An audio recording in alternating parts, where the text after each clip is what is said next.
ನಾಯಕ್ ಎಂಬ ಯುವ ಪತ್ರಕರ್ತನು ಅಪರೂಪದ ಕಥೆಗಳನ್ನು ಹುಡುಕುವ ಹವ್ಯಾಸ ಹೊಂದಿದ್ದ. ಒಂದು ದಿನ ಅವನಿಗೆ ಒಂದು ಹಳೆಯ ಗ್ರಾಮಕ್ಕೆ ಹೋಗುವ ಅವಕಾಶ ಸಿಗುತ್ತದೆ.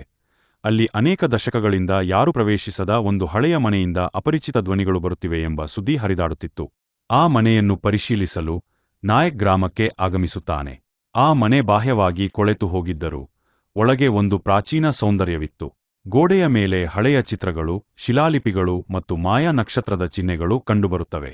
ಅದರಲ್ಲಿ ಒಂದು ಅಪರಿಚಿತ ಪ್ರೇಮಕತೆ ಇದೆ ಎಂಬುದನ್ನು ಅವನು ಅರ್ಥಮಾಡಿಕೊಳ್ಳುತ್ತಾನೆ. ಒಂದು ಕೋಣೆಯಲ್ಲಿ ಹಳೆಯ ಪ್ರೇಮಪತ್ರವೊಂದು ಸಿಕ್ಕುತ್ತದೆ.